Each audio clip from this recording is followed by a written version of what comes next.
نحمده ونستعينه ونستغفره ونعوذ بالله من شرور أنفسنا ومن سيئات أعمالنا من يهده الله فلا مضل له ومن يضلله فلا هادي له وأشهد أن لا إله إلا الله وحده لا شريك له وأشهد أن محمدا عبده ورسوله أما بعد فإن خير الحديث كتاب الله وخير الهدي هدي محمد صلى الله عليه وسلم وشر الأمور محدثاتها وكل محدثة بدعة وكل بدعة ضلالة وكل ضلالة في النار فأعوذ بالله السميع العليم من الشيطان الرجيم بسم الله الرحمن الرحيم يا أيها الذين آمنوا اتقوا الله حق تقاته ولا تموتن إلا وأنتم مسلمون يا أيها الناس اتقوا ربكم الذي خلقكم من نفس واحدة وخلق منها زوجها وبث منهما رجالا كثيرا ونساء واتقوا الله الذي تساءلون به والأرحام إن الله كان عليكم رقيبا يا أيها الذين آمنوا اتقوا الله وقولوا قولا سديدا يصلح لكم أعمالكم ويغفر لكم ذنوبكم ومن يطع الله ورسوله فقد فاز فوزا عظيما وقال الله عز وجل بسم الله الرحمن الرحيم ظهر الفساد في البر والبحر بما كسبت أيدي الناس سب سے پہلے قرآن قسم کی حمد و ثنا بڑائی اور کبریائی اس اللہ عز و جل کے لیے نائب اور زیبا ہے جس نے ہمیں اور آپ کو اس دنیا کے اندر پیدا فرمایا بے شمار درود و سلام نازل ہو تمام نبیوں پیغمبروں اور رسولوں پر خصوصاً تاجدارنا کی محمد علی احمد مصطفیٰ محمد مصطفیٰ صلی اللہ علیہ وسلم. حاضرین جمعہ، دینی و ملی بھائیوں، بزرگوں اور دوستوں اور پیارے بچوں، ہم اور آپ اس دنیا میں رہ کر جو کچھ بھی اچھے برے کام کرتے ہیں اصل میں اس کی جزا سزا اور بدلہ ہم سب کو آخرت میں ملنے والا ہے. لیکن وہیں پر اللہ کا ایک قانون یہ بھی ہے کہ اس کے بندے جب بغاوت میں، سرکشی میں، گناہوں میں، نافرمانیوں میں، معصیت میں، اتباع رسول کی بے وفائی میں اور دین سے دوری اختیار کرنے میں حد سے آگے بڑھ جاتے ہیں تو پھر اللہ آخرت سے پہلے انہیں اسی دنیا میں سزا دیتا ہے. اللہ نے منافقوں کے سلسلے میں فرمایا کہ سنعذبهم مرتين ثم يردون الى عذاب عظیم، کہ ہم اس دنیا میں ہی منافقوں کو 2 بار عذاب دیں گے اور پھر انہیں ایک بڑے عذاب کی طرف لوٹایا جائے گا. قرآن مجید ہمارے وہاں کے پاس ہے، نسخے کیمیا کی شکل میں یہ وہ آسمانی کتاب ہے جس کے اندر گزری ہوئی پچھلی امتوں اور قوموں کی بلندیاں، پستیاں، عروج و زوال، ان کی ہلاکت و بربادی اور تباہیوں کی ایک پوری تاریخ اس کتاب میں موجود ہے. اور یہ کتاب ہم سے اور آپ سے یہ مخاطب ہو رہی ہے کہ اے میری تلاوت کرنے والے، اے مجھے چاہنے والے اور اے مجھے پڑھنے والے، اے میری آیتوں پر غور و فکر کرنے والے، جن اسباب اور جن وجوہات اور جن حرکتوں کی بنیاد پر پچھلی اور گزری ہوئی قومیں اللہ کے دردناک عذاب کا شکار ہوئی، ہوشیار رہنا، خبردار رہنا، کبھی تم بھی انہی حرکتوں کو انجام دے کے اللہ کے عذاب کا مستحق نہ ہو جاؤ. اللہ رب العزت کو ہزار بندوں پر سب سے پہلے اپنے چھوٹے چھوٹے عذابات نازل کرتا، انہیں تھوڑی تھوڑی سزائیں دیتا اور اپنے بندوں کو یہ عذاب دینا بھی اس کے حق میں اللہ کی جانب سے رحمت کا ایک مہربانی کا ایک مظہر ہوتا. اللہ پیار کرتا ہے میرے دوست، یوں وہ یہ چاہتا ہے کہ سدھر جائیں، صحیح راہ سے وہ میرے بندے بھٹک چکے ہیں، اپنی پیدائش کے مقصد کو بھلا چکے، شیطان کے دھندے اور جال میں پھنس کر شیطانی راستے پر چل چکے. ابھی بھی موقع ہے وہ توبہ استغفار کر کے اپنے رب کی جانب لوٹ آئے. اللہ نے فرمایا وَبَلَوْنَاهُمْ بِالْحَسَنَاتِ وَالسَّيِّئَاتِ لَعَلَّهُمْ يَرْجِعُونَ، کہ ہم اچھائیوں سے اور برائیوں سے بھی اپنے بندوں کو آزماتے ہیں. وہ اس لیے کہ مقصد یہ ہوتا ہے کہ وہ جن گناہوں اور جن برائیوں کے راستے پر چل چکے ہیں وہ پلٹ آئے، اپنے رب کی جانب لوٹ آئے، توبہ استغفار کر کے چلے آئے. اگر سدھر گئے، لوٹ آئے تو رب کی جانب تو ٹھیک، اگر لوٹ کر نہیں آئے اور اگر نہیں جھگڑے تو پھر ڈرنا چاہیے ایسے لوگوں کو اپنے اس رب سے کہ جس کی حکومت، جس کی بادشاہ، جس کی سلطنت ذرہ سے لے کے آفتاب تک چلتی ہے، اور جس کے علم کے بغیر، جس کی جانکاری کے بغیر، جس کے حکم کے بغیر بے شمار زمینوں پر اگے ہوئے درختوں میں سے کسی ایک درخت کا کوئی ایک پکا ہوا پتا بھی گرتا نہیں ہے زمین پر. ایسی حکومت ہے ان کی اور ایسی بادشاہت ہے ان کی. اس دنیا میں اس کی بے شمار فوجیں ہیں، بے شمار لشکریں ہیں، اور اللہ رب العزت جب چاہتا ہے اپنے فوجیوں سے، گنہگار انسانوں کو نگار بندوں سے باقاعدہ انتخاب لیتا، باقاعدہ بدلہ لیتا ہے. اور آپ سب کو معلوم، ابرہا لشکر کے سمیت بھائی اپنے ہاتھیوں کے ساتھ اللہ کے مقدس گھر خانہ کعبہ کو ڈھانے چلا، باغات ہوتے ڈھانے چلا تھا. اللہ رب العزت نے اپنے ننھے منھے معصوم ابابیل پرندوں کو اپنی فوج بنا لیا اور اسی کے ذریعے ابرہا اس کے لشکر کو فیصلہ کر دیا. الہ الباطل کہا جاتا ہے کہ وہ نمرود بادشاہ کہ جس کی ناک میں صرف ایک ادنا سا فوجی مچھر کا گھسا کہ اس کے دماغ کی نسوں کو پھاڑ کر اور اسے وہیں پر ختم کر دیا.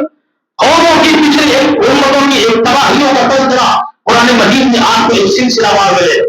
حضرت نوح علیہ السلام کی قوم تاریخ انسانیت کا سب سے بڑا سیلاب جس کی زد میں وہ قوم آئی.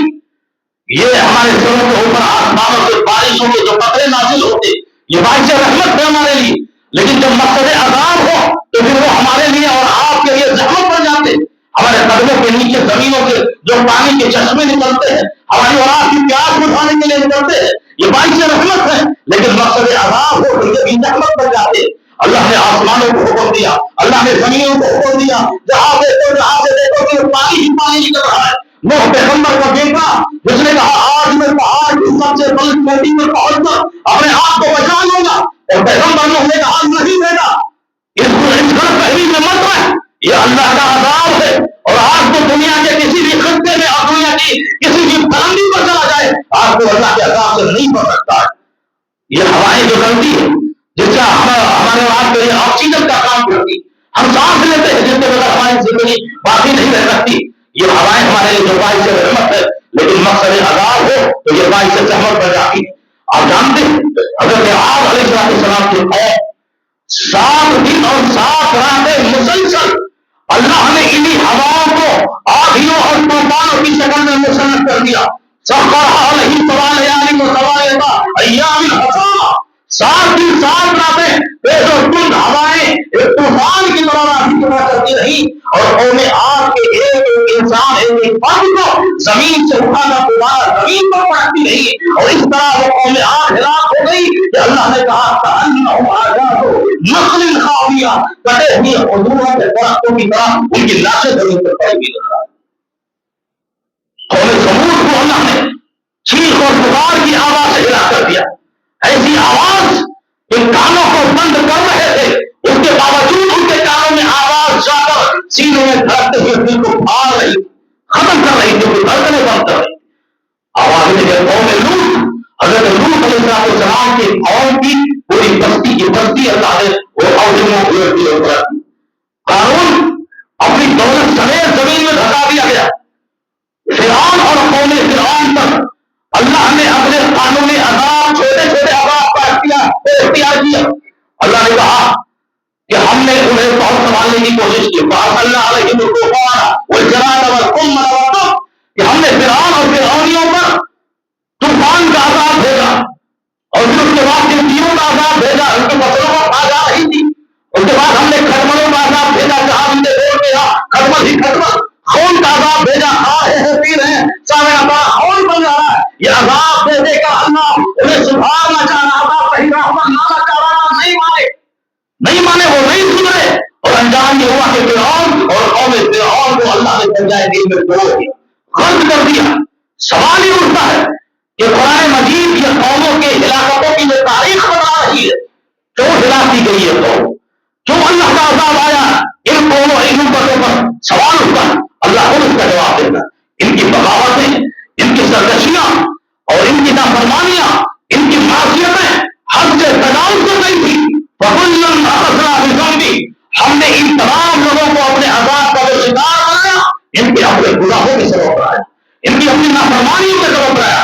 ذلك بما عصوا وكانوا يعملون، یہ نافرمانیوں میں حد سے آنے والے تھے، ورنہ اللہ کا ظالم نہیں ہے جو بیٹا کسی اپنے بندے پر ظلم کرے گا اور انہیں عذاب کا شکار بنائے گا. نہیں، یہ گناہ ہی تھے. مجموعی طور پر، اجتماعی طور پر انہوں نے اللہ سے بغاوت کر کے شرک کا جو کام انجام دیا وہ تو دیا ہی، اس کے ساتھ انہوں نے اللہ کے بھیجے ہوئے دین کا مذاق پڑھا. جو دین ان کے پیغمبر اپنی امت کے لیے لے کر آئے تھے اس دین کا مذاق اڑایا، اور اللہ کے بھیجے ہوئے پیغمبروں کی اور پیغمبروں کی سنتوں کے لیے انہوں نے مذاق اڑایا. استحصاء اڑائی انہوں نے. نوح علیہ السلام 850 برس تک پوری محنتی دعوت کو آپ دیکھ لو، سرن علانیہ راتوں کے اندھیرے میں دن کے اجالے میں چھپ کر اور ظاہر ہو کے اپنی ایک قوم کے ایک قوم کو اللہ کی دعوت توحید دے رہے تھے، اللہ کی طرف بلا رہے تھے. لیکن اس قوم کی سرکشی کیا تھی؟ اس قوم کا گناہ کیا تھا کہ حضرت نوح علیہ السلام پر ایمان لانے والے صرف اور صرف 800 برس کی محنتی دعوت پر 83 لوگ آئے، 83 لوگ قبول کیے. انہوں نے کشتی بن رہی ہے، عذاب آنے والا ہے، قوم کیا کہہ رہی ہے، مذاق اڑا رہی. ارے نوح پاگل ہو گیا، بیوقوف ہو گیا، سوکھی زمین پر کشتی چلاؤ گے، سوکھی زمین پر کشتی چلاؤ گے، آسمان سے وارننگ آ چکی ہے، پیغمبر بھی خبردار کر رہے ہیں. ارے میری قوم کے لوگوں آپ بھی صبح جاؤ، عذاب الہی ابھی نازل نہیں ہوا ہے، اس کی تیاری ہو رہی ہے، آپ بھی صبح جاؤ، سننے کا موقع ہے. لیکن قوم نے نبی کا مذاق اڑایا اور وہی اللہ کے عذاب کو انہوں نے دعوت دی.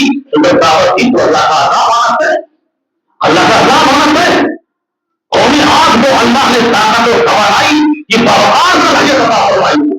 قومی آج ایسی قوم تھی جو پہاڑوں کو کاٹ کر اپنے آشیانے بناتی تھی، اپنے گھر و مکان تیار کرتی تھی. اللہ نے وہ طاقت عطا کر رکھی تھی، لیکن وہ غرور میں آ گئے، تکبر میں آ گئے، گمنڈ میں آ گئے، اور انہوں نے کہا نحن اشد منا قوة، ہم سے زیادہ اس دھرتی پر پاورفل اور طاقت والا کون ہو سکتا ہے.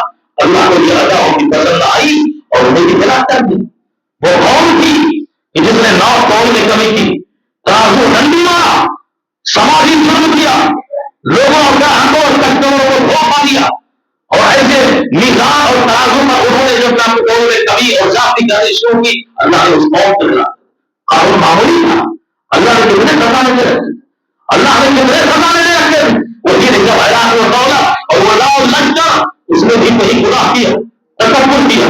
اللہ نے نبی صلی اللہ علیہ وسلم حدیث قدسی ہے، اللہ کہتا ہے الکبریاء الہی، ہر وہ شخص جو یہاں بیٹھا ہوا ہے یا جو میری آواز سنے، اگر اس کے دل میں ذرہ برابر بھی تکبر ہو تو غور سے سنے. اور ہے یہ بیماری، ہے یہ گناہ، چاہے وہ دولت کا نشہ ہو، چاہے وہ طاقت کا نشہ ہو، اور چاہے وہ اپنے عہدے عمل کا نشہ ہو، اور چاہے وہ سرپرستی کا نشہ ہو، چاہے جو بھی نشہ ہو، اور تکبر ہی ہے. اکثر بیشتر ہمارے اور آپ کے درمیان ہمارے بھائیوں میں پایا جاتا. قانون نے یہی کیا، سیدھا کام کا چلا، یہ ہماری محنت کی کمائی ہے، اور یہ اللہ کو پسند نہیں آیا اور اللہ نے ان کی دولت سمیت اسے زمین دے دیا. وہ ہمارے گناہ تکبر. فرعون نے کیا دیا؟ اس دنیا میں ان سے بڑا ظلم اور نہیں کر سکتا، بہت بڑا ظلم کیا. ظالم تھا وہ، جابر تھا وہ، سرکش تھا وہ.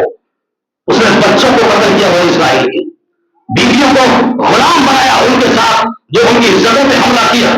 ایسا ظلم اللہ اپنے بندوں کے ساتھ کیسے برداشت کر سکتا؟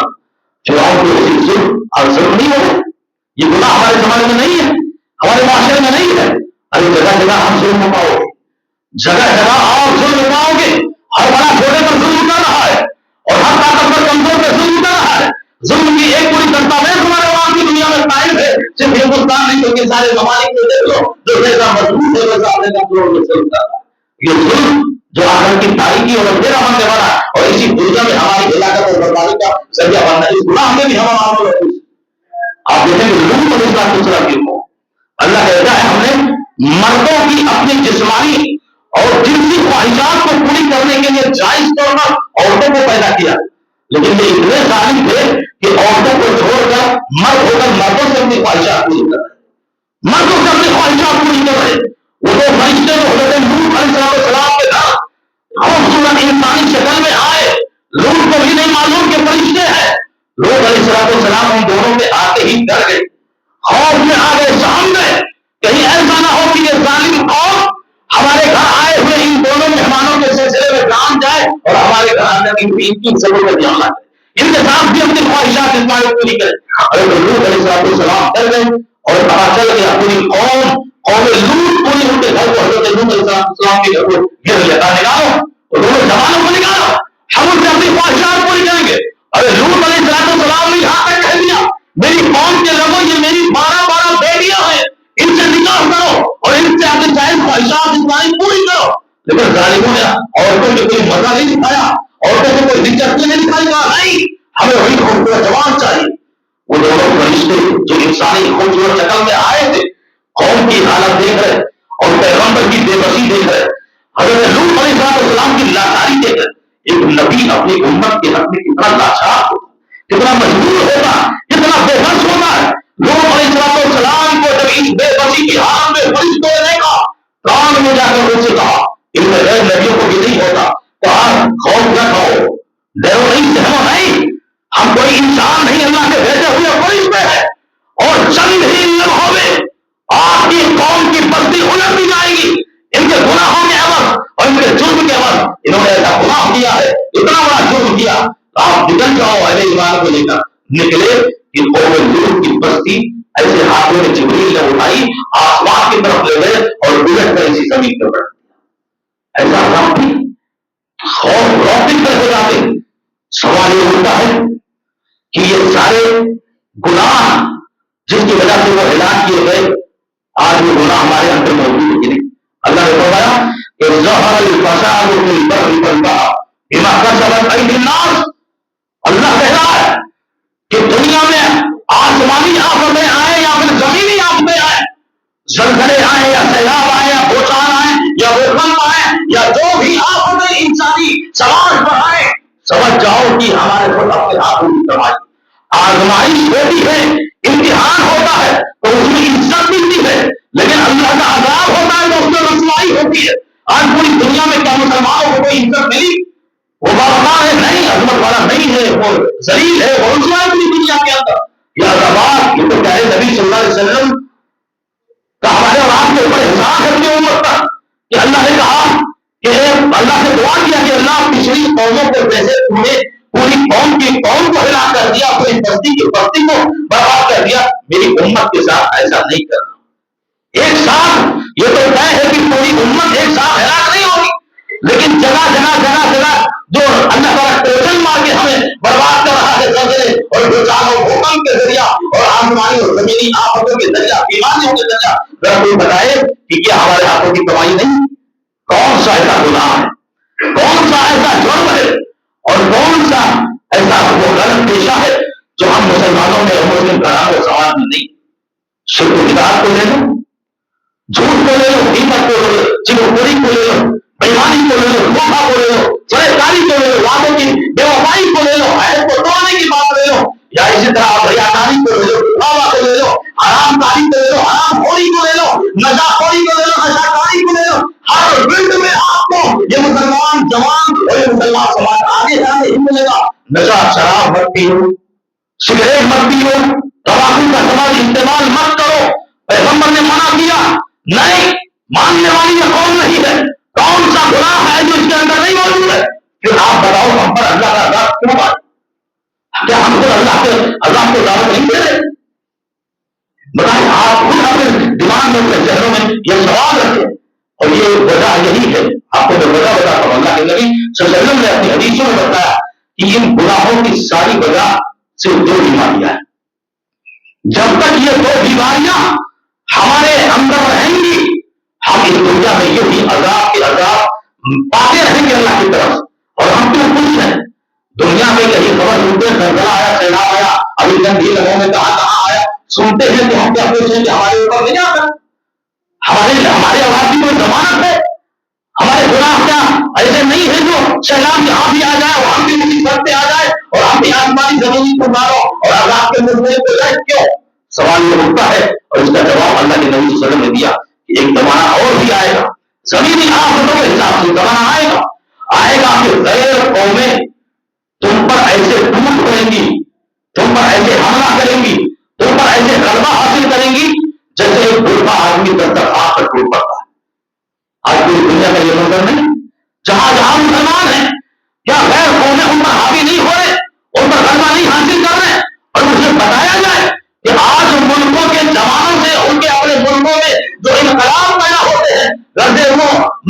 دنیا ہی ہو, دنیا ہی کا مقصد ہو. ہم مسلمان ہو تو نہیں کیا کرتے, دیکھیں ان دونوں بیماریوں کے شکار ہے کہ نہیں.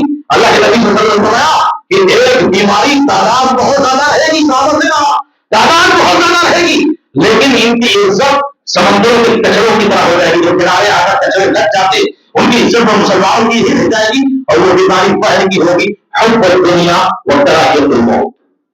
اب اپنے اپنے گرفتار میں ساتھو کہ یہ سارے گناہ ہم سے اور آپ سے سرزد ہو رہے, کیا دنیا کی محبت غالب نہیں ہے؟ ایک طرف آخرت ہے, ایک طرف دنیا کا. ہم دنیا کو فائد نہیں کر رہے, دنیا کو پسند نہیں کر رہے, جھوٹ بول کر فائدہ ہو رہا ہے تو نہیں اپنا رہے, یا دھوکہ دے کر ہمارا فائدہ ہوا تو نہیں اپنا رہے. دنیا کی محبت پوری طرح ہمارے دلوں پر غالب آ چکی ہے, ہم آخرت سے بے پرواہ ہو چکے, اور جب دنیا کی محبت آ جائے تو یار سارے گناہ میرے بھائیوں دوستوں ایسے گناہ آپ جانتے ہیں کہ 12 ربیع الاول کا روز کتنا سننے میں آیا بہت سارے لوگ, یہ شرک کا پرندہ قدم قدم پہ شرک ہو رہا ہے. ہمارے بھائیوں نے باقاعدہ اس شرک کے جلوس سے نکالنے میں شریک ہو کر کے اپنا تعاون پیش کیا, اور اپنا چندہ اپنا پیسہ بھی دیا. حیرت کی بات نہیں, وہ ایک آدمی تھا جو مزار بنانے کے لیے چندہ مانگنے آیا, اور ایک حدیث کو چندہ دے رہا, جانتا ہے کہ یہ مزار بنانے یا شرک کے اعمال ہوں گے, یا غلط راستوں پر چلا جائے گا, یا غیر اللہ کی پوجا کی جائے گی. جب جانکاری ان کے بعد بھی ہم ان کو آباد کرنے میں اپنا تعاون پیش کرتے ہیں. یہ دنیا کی محبت نہیں ہے, کیوں عزت ملے گی, کوٹا ملے گا, پھر جو سماج میں ہمارا نام ہوگا ہم یاد دیتے ہیں. ارے توحیدی مرکز پر لگاؤ, توحیدی مرکز پر لگانے کا آپ کو توحید نہیں ہوگی, تو اس کا یہ مطلب ہے کہ ہم اور آپ جو بھی گناہ کر رہے ہیں اکثر گناہ دنیا کی محبت کے لیے, دنیا کی چاہت کے لیے, دنیا کو سمیٹنے کے لیے, اور موت سے نفرت. آپ میں اشارہ کر رہا ہوں کہ جوانوں کے اندر جو دنیا میں کوئی انقلاب برپا کرنا چاہتے ہیں وہ موت سے نفرت نہیں کرتے, ورنہ میدان میں اتر کر وہ سامنے دوسروں سے لڑائی نہیں کرتے, اپنا مقصد حاصل کرنے کے لیے وہ مقابلہ نہیں کرتے. اور آج انقلاب اسی ملک میں واقع ہوتا ہے, اسی جگہ میں انقلاب پیدا ہوتا, حالات بدلتے ہیں جہاں کے جوان اپنی جان پر کھیل کر موت سے نہ محبت کرتے ہیں, موت سے آگے بڑھاتے ہیں, آگے بڑھ کر وہ اپنا مقصد حاصل کر. ہم اپنے دینی مقصد کو حاصل کرنے کے لیے اپنے جسم کی توانائی میں لگا کرتے ہیں, جان کی بات تو بہت ہو. تو یہ دونوں بیماریاں ہمارے اندر آپ کے اندر موجود ہے. اللہ کے نبی صلی اللہ علیہ وسلم نے اشارہ کیا حب الدنیا وکراہیت الموت, جب موت دنیا کی محبت اور موت سے نفرت ہو جائے گی تو یاد رکھنا کہ اللہ کے عذاب کے شکار ہوں گے, اور اوپر زمین آپ کو ہوگا.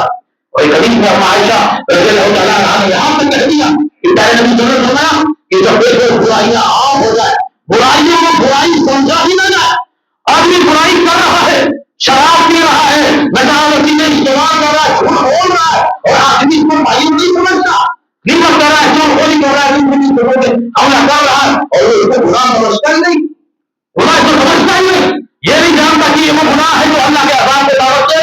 اللہ کے نبی صلی اللہ علیہ وسلم کی جہتی نہیں کی جاتی. نبی نے فرمایا یہ جب برائیاں عام ہو جائیں, زناکاریاں عام ہو جائے, بے حیائی ہو جائے, توازی عام ہو جائے, دنیا اس سے عام ہو جائے, ایک بات اس کے سامنے اس کی بیٹی بہیا ہو کرتا ہوگا, بازاروں میں نکلنے لگے تو انتظار کرو کہ اللہ اس زمین کو بسائے یا اللہ آسمان کو بارش اور قرآن کے سیلاب جائے. ہم کہاں ہیں؟ اپنے آپ کو امن میں سمجھتے ہیں, اپنے آپ کو حفاظت میں سمجھتے ہیں. نہیں, آہستہ آہستہ یہ بربادی کی چنگاری ہر کسی کے گھر کو لگنے والی, ہر کسی تک پہنچنے والی. اس مستقبل میں کبھی مت ہو کہ گناہ کرنے کے باوجود ہمارا سامنے نازل ہو, تو پھر آپ یہ سمجھ لو کہ اللہ تمہیں مہلت دے رہا ہے. اس کا ایک قانون جو قانون استدراج ہے, اللہ گناہ کرنے والوں کو بھی دولت سے نواز رہا ہے, اور وہ خوش ہے یہ سمجھ کر کہ اللہ خوش نہیں ہے. ارے گناہ کرنے کے باوجود کو جب دنیا مل رہی ہے, دولت مل رہی ہے, تندرستی مل رہی ہے, یہ سوچ رہے کہ اللہ سے خوش ہے. نہیں, اللہ خوش نہیں ہے. اللہ تمہارے لیے رسی کو ڈیل کر چکا, تمہیں آزاد کر چکا ہے, اور ایک ہی دن وہ رسی ٹائٹ کرے گا تو پھر تم بھی اس عذاب سے نہیں بچ پاؤ گے. ایسے لوگ بھی اس عذاب سے نہیں بچ پائیں گے. میرے بھائی لوگ, دنیا کی محبت اتنی ہو جتنی ضرورت ہے, لیکن جب وہ اتنی محبت سے آگے بڑھ جائے کہ ہمارے اور آپ کے لیے عذاب کا ذریعہ بن جائے, عذاب کا وسیلہ بن جائے, اور وہ گناہ وہ سارے گناہ جو میں نے قرآن مجید کے ایک قوم کی ہسٹری آپ کے سامنے نوٹ کر کے بتاؤ, وہ سارے گناہ ہمارے اندر موجود ہوتی, وہ سارے جرم ہمارے اندر آپ کے اندر موجود ہے.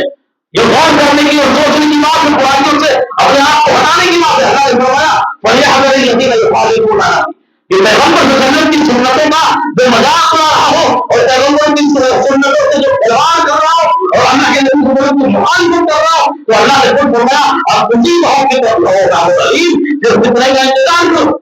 ہمارے سینوں میں درد نہ ہو کہ آپ کو حاکم کو سمجھتے ذرا سا بھی ڈر نہیں ہے.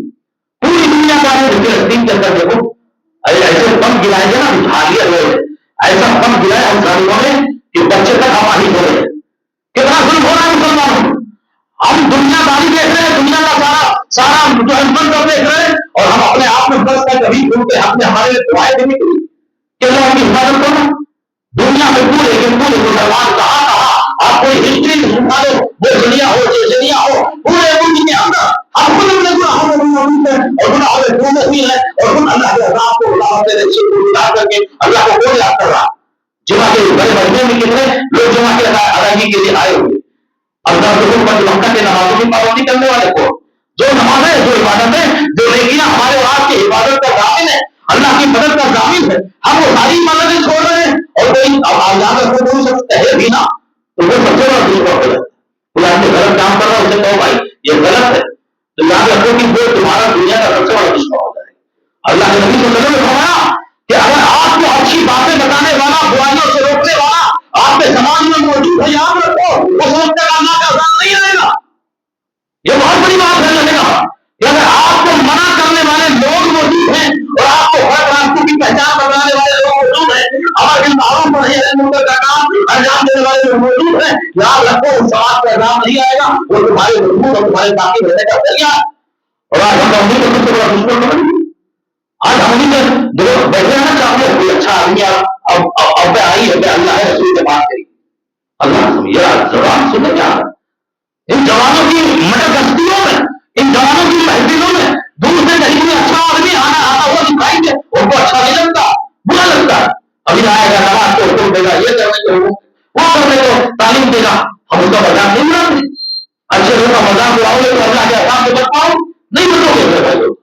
توبہ کرو استغفار کرو. میں نے مختصر سے یہی باتیں لی تھی کہ سماج میں جو کچھ برائیاں ہیں سب موجود جو آبادی ہو جوا کرنے والا ہے آزاد ہوتی ہے لوگ دینے رہے برائی کیا فرق ہے. دین سے محبت دین کا مذاق اڑا نہیں دے لوگ دین کا استحصال نہیں کر ہم نے سنتوں کا مذاق ہم جناب محمد صلی اللہ علیہ وسلم کے طریقوں کا مذاق نہیں بنائے. ایک ایک سے آپ غور کریں کہ میرے بھائی دنیا کی کمائی اصل کمائی نہیں ہے. بس ایک منٹ دنیا کی کمائی ہے کمائی نہیں ہے. کما لو گے کتنا بھی چلے جاؤ گے بیکار ہے. ارے دنیا کی کمائی ہے اپنے جوانوں کو سدھارو اپنی اولاد کو سدھارو انہیں نیک بناؤ یہ دنیا کی سب سے بڑی کمائی ہے. ورنہ کما کے بھی جاؤ گے اور کہیں اولاد صحیح نہ رہی تو تمہاری کمائی سارے کی ساری بیکار. یہ دنیا کی سب سے بہترین کمائی جوانوں کی حفاظت کرو اپنی اولاد کی حفاظت کرو انہیں نیک تربیت دو انہیں گناہوں سے بچانے کی کوشش کرو انہیں جرائم میں مبتلا ہونے سے بچاؤ. اللہ کی قدر یہ بہت بڑی کمائی ہے اور اللہ سے دعا ہے کہ اگر آپ کو ہر شخص کو ہر ذمہ دار کو اور ہر آدمی کو اس کمائی کو حاصل کرنے کے اللہ کو ہم کوشش کریں ایک سے ایک کو سنبھالنے کی کوشش کریں. انشاءاللہ اس دنیا کے اندر ایسے بندے ہیں جو ہماری نبی کو ہماری رضائی کو اور ہمارے دین کے احکام اور شریعت کو سمجھنے والے لوگ ہیں. تھوڑی دیر کے لیے باہر جاتے ہیں کوئی بات نہیں وہ شیطانی باتیں ہیں زندگی انسانیت ہے لیکن اگر وہ سمجھاؤ گے انشاءاللہ سدھارنے کی کوشش کرو گے تو یقیناً وہ اللہ کے بہت بڑے عذاب سے اپنے آپ کو بچا دیں گے اور آپ اپنا ایک بہت بڑا فریضہ انجام دے گے. اللہ رب العالمین اور آپ کو جب تک اس دنیا میں رہیں اپنے گناہوں سے ہمیشہ توبہ استغفار کرتے رہنے کی توفیق عطا فرمائے. توبہ استغفار کرتے اللہ کی جانب ہونے کی توفیق عطا فرمائے. وہ چھوٹے گناہ ہو یا بڑے گناہ سارے گناہوں سے اللہ رب العالمین بچنے کی توفیق عطا فرمائے اور نیکیوں کے سارے راستے چھوٹے یا بڑے ہوں اسے اختیار کرنے کی توفیق عطا فرمائے. آمین. وآخر دعوانا الحمدللہ رب العالمین. آپ کو گفتگو کے آخر میں ایک ضروری اعلان ہے. اتنا کے قریب ایک گاؤں ہے پنپرا مروا پور میں ایک مسجد کی تعمیر ہو رہی ہے بڑی زوروں کی تعمیر ہے اور وہاں آپ لوگوں کے